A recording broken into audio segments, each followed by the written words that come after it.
Hello friends, स्वागत है आपका हमारे यूट्यूब चैनल पर। जैसा कि हमने पिछली वीडियो में देखा था, आउटपुट कैरेक्टरिस्टिक्स ऑफ ट्रांजिस्टर्स का आउटपुट कैरेक्टरिस्टिक्स को हमने पिछली वीडियो में देखा था। उसको आप डिटेल में जानने के लिए हमारी पिछली वीडियो को देख सकते हैं। उसमें आपको जानकारी मिल जाएगी कैरेक्टरिस्टिक्स क्या होता है और किस प्रकार से कॉन्फ़िगरेशन हम लोग करते हैं। तो आज की इस वीडियो में देखेंगे आउटपुट कैरेक्टरिस्टिक्स जो हम लोग करते हैं। आउटपुट कैरेक्टरिस्टिक्स में से कि जब ये हम लोग कॉन्फ़िगरेशंस करते हैं तो उस कॉन्फ़िगरेशंस के बाद कलेक्टर करंट किस प्रकार से बढ़ता और घटता है, और इस करंट के इंक्रीजमेंट और डिक्रीजमेंट के अनुसार हम लोग इसे कितने भागों में बांट सकते हैं। आउटपुट कैरेक्टरिस्टिक्स आउटपुट कैरेक्टरिस्टिक्स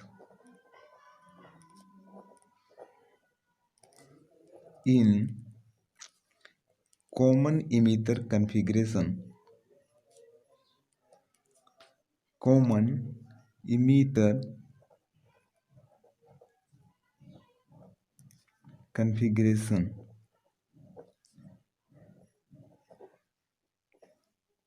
जैसे कि हमने देखा था कि आउटपुट कैरेक्टरिस्टिक्स में कॉमन इमीटर कॉन्फ़िगरेशंस होता है। Output characteristics in common emitter configuration are divided in 3 regions।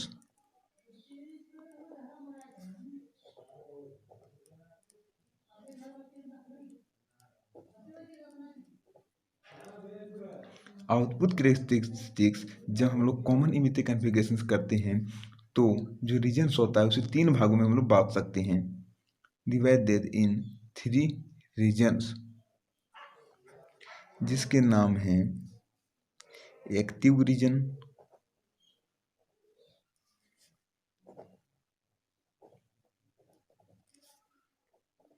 Forward region. Active regions के 2 प्रकार है, फॉरवर्ड रीजन और रिवर्स रीजन। इन दोनों के बारे में हम लोग डिटेल में देखेंगे अगली वीडियो में। इसके 3 प्रकार देखते हैं। पहला है एक्टिव रीजन्स, दूसरा है कट ऑफ रीजन,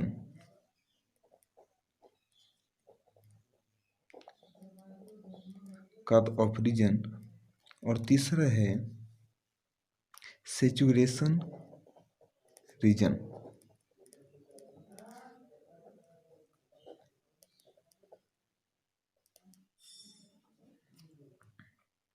तो इस प्रकार से जैसा कि मैंने बताया कि आउटपुट कैरेक्टरिस्टिक्स क्या होता है। Output characteristics voltage of collector emitter और कलेक्टर करंट के बीच का रिलेशंस होता है।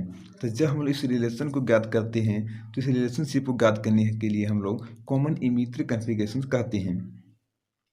कॉमन इमीटर कॉन्फ़िगरेशन के बारे में मैंने पिछली वीडियो में बताया था क्या होता है, और कॉन्फ़िगरेशन को डिटेल में जानने के लिए आप हमारी पिछली वीडियो को देखें।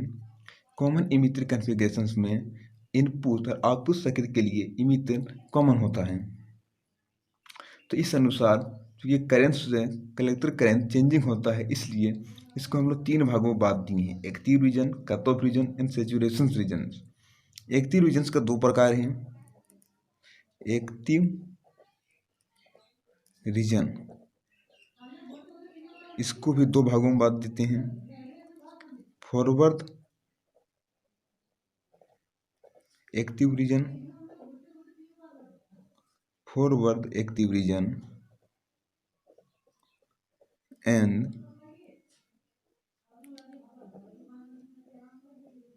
रिवर्स एक्टिव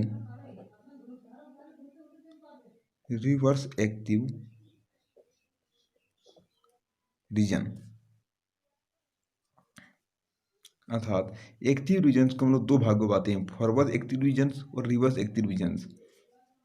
तो अपने आउटपुट कैरेक्टरिस्टिक्स में देखा कि इसमें हम लोग वोल्टेज ऑफ कलेक्टर इमीटर और कलेक्टर करंट के बीच रिलेशन को निकालते हैं। और जैसे कि आप जानते हैं कि ट्रांजिस्टर्स को हम लोग 3 तरह से कॉन्फ़िगरेशन को कर सकते हैं। तो उनमें से जो मोस्ट वैल्यू यूजर होता है कॉमन इमीटर कॉन्फ़िगरेशन, इस कॉन्फ़िगरेशन को हम लोग करते हैं। कॉन्फ़िगरेशंस के बारे में, ट्रांजिस्टर्स के कॉन्फ़िगरेशंस के बारे में जानने के लिए आप हमारी पिछली वीडियो को देखें, वहाँ पर आपको कॉन्फ़िगरेशंस के बारे में तमाम जानकारी मिल जाएगी। तो इस अनुसार इसके अनुसार 3 रीजन से active regions, cut off regions and saturation region. देखते हैं क्या है ये तीनों रीजन्स और किस प्रकार से तीनों वर्किंग होता है। एक्टिव रीजन्स, जैसा कि जानते हैं कि जब हम लोग ट्रांजिस्टर्स को किसी सेल से किसी बैटरी से जब जोड़ते हैं तो उससे करेंट्स का फ्लो होता है। तो जब उसमें करेंट्स ना बहुत अधिक होता है और ना बहुत कम, अर्थात करेंट्स जो है मीडियम होता है, तो उस रीजन्स को हम लोग एक्टिव रीजन्स कहते हैं। अर्थात इस एक्टिव रीजन्स में ना तो करेंट बहुत अधिक होगा और ना ही बहुत कम। तो इस प्रकार से एक्टिव रीजन्स को हम लोग दो भागों में पाते हैं, फॉरवर्ड एक्टिव रीजन्स और रिवर्स एक्टिव रीजन्स। जब करंट सीधी दिशा में बहती है तो इसे फॉरवर्ड एक्टिव रीजन्स कहते हैं, और जब करंट उल्टी दिशा में बहती है तो इसे रिवर्स एक्टिव रीजन्स कहते हैं। कट ऑफ रीजन्स, इस रीजन्स में जैसा कि नाम में दिख रहा है कट ऑफ रीजन्स, अर्थात इस रीजन्स में जब ये सब वैल्यू पर पहुंचता है इस कंडीशन पर, तो इस कंडीशन में ट्रांजिस्टर्स में करंट कंप्लीटली ब्लॉक हो जाता है। अर्थात कट ऑफ रीजन्स में ट्रांजिस्टर्स करंट का फ्लो नहीं करता है। अब देखते हैं सैचुरेशन रीजन।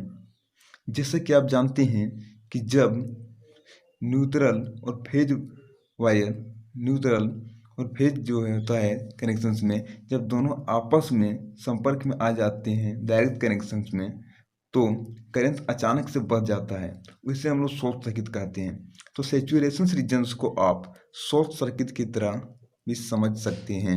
शॉर्ट सर्किट, जब ट्रांजिस्टर सैचुरेशन रीजन में आता है तो करंट इसमें अचानक से बढ़ जाता है, जैसे कि ट्रांजिस्टर्स में शॉर्ट सर्किट हो गया हो। अर्थात इस प्रकार से एक्टिव रीजन्स में करंट कम होता है, कट ऑफ रीजन्स में करंट बिल्कुल ही नहीं होता है, या फिर होता भी है तो बहुत कम होता है। लेकिन सैचुरेशन रीजन में करंट अचानक से बहुत ज़्यादा हो जाता है, जिससे कि वहाँ पर कहीं शॉर्ट सर्किट हुआ हो। तो active regions, cut off regions और सैचुरेशन रीजन के बारे में और डिटेल में जानने के लिए आप हमारी अगली वीडियो को देखें, जिसमें आपको active regions, cut off regions या सैचुरेशन रीजन के बारे में एक एक करके वीडियो मिलेगा और उसके बारे में तमाम जानकारी आपको मिल जाएगी। इस वीडियो को लंबा ना करते हुए इस वीडियो को यहीं पर ख़त्म करते हैं। आपको ये कैसा लगा वीडियो, इसके आप हमें कमेंट करके बता सकते हैं। तो ऐसी ही जानकारी के लिए सब्सक्राइब कीजिए हमारे चैनल्स को और हमारी वीडियोज़ को देखते रहिए, जिससे कि आप इलेक्ट्रॉनिक्स डिवाइसेस के बारे में तमाम जानकारी प्राप्त कर सकें।